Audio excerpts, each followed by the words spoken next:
Առաջի հերթին աշխատանքն է պետք։ Եթե մարդ չաշխատի, հնարավոր չէ օգնությունով մի օր, երկու օր, մի տարի, երկու տարի։ Հիմնական պետք է աշխատի։ Հիմա գյուղատնտեսությունը արդեն որ կարկանք այդ մեր տարածաշրջանի ամենալավագույն հողերից մեկն է։ Հիմա որ գնաց ամենաքիչ եկամտաբեր կուլտուրան են մշակում, ցորեն եւ գարի։ Պատճառն է որ մարդիկ աշխատում են, ստեղծում են, բայց չեն կարող եկամուտ վերցնել դրանից։ Մարդը համ մշակի, համ տանի վաճառի, այդ մի քիչ դժվար է։ Մի հատ տարածաշրջանում վերամշակման տեղ բացի։ Ինչքան լավ կլինի որ մարդ մինակ մշակելու մասին մտածի։ Տանի տոննաներով գազարը թողի, գայսաստի փողը գանի բանկում ստանա։ Այո, դրա համար պետք է գյուղնախարարությունը բացված լինի, որ մարդը կարողանա դիմի, սերմնա, մեխանիզմա, պարարտանյութնա, դիարժեք անի։ Ամեն տարածքում դու տեսար օրինակ, որ ես արդեն Վարդենիսում, քանի որ այնտեղի ժողովուրդը մտածելով, որ Ալիևն ասում է Սևանը Ադրբեջանինն է, մտահոգ են, ես այնտեղ մի քանի միլիոն դոլար դրեցի, կառուցեցի, որ իմանան, եթե կառուցանը գումար է դնում, ուրեմն չէ։ Մեզ պետք է սառնարաններ։ Դա ոչ թե միայն այնտեղ, մեր բոլոր տարածքներում։ Ձեր տարածքի հետ կապված այսօր այնքան գործ է լինելու, եղբայր։ Դուք պետք է կարողանաք մի բան ստեղծես, մի բան մշակես, մի բան արտադրես, մի բան ընտանիքով սարքես, ու անպայման ամեն ինչ ավելի շատ լավ է լինելու։ Դրա համար դուք մտածեք անպայման։ Մի բան ձեռնարկի, փուր կլինի, լավաշ կլինի, պանիր կլինի, սուվինիր, անպայման դա արդարացնելու է, մի բան էլ ավել։ Ուսումը պետք է ձրի լինի, ժողովուրդ ջան։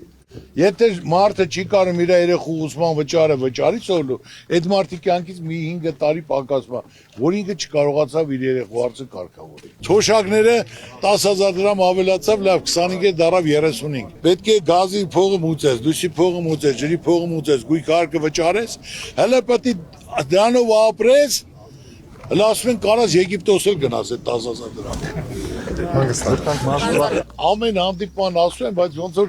բան չլելի կրկնելը, որ պետք է գյուղնախարարությունն է։ Բա գյուղացու համար, որ նախարարություն չլի, ում է դիմելու, անտեր պետք է նստի, ոչ սիլիտրա կա, ոչ սերմ կա, ոչ մեխանիզացիա կա, ոչ մի բան էլ չկա, ինչ անի։ Գյուղացիներին աշխարհում չկա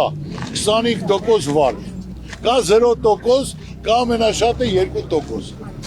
Միշտ գյուղացիներդ ինչ պետք է առնի, որ 25% էլ տանի տոկոս փակի, ոնց էլ բացատրեք նա տասը։ Դիմել եք դա չեն տալի, պարոն Ծառուկյան, ասում եմ սպասեք։ Ես իմ երկիրը սիրում եմ, ինչ ալեմ ես երկրում եմ արել, ստեղծել եմ, կառուցել եմ, սարքել եմ, իմ երկիրը սիրելով։ Օլիմպիական կոմիտեն վերցրել եմ, որ սպորտսմենները սաղ գնում էին, 8 տարի մի հատ մեդալ չենք ունեցել։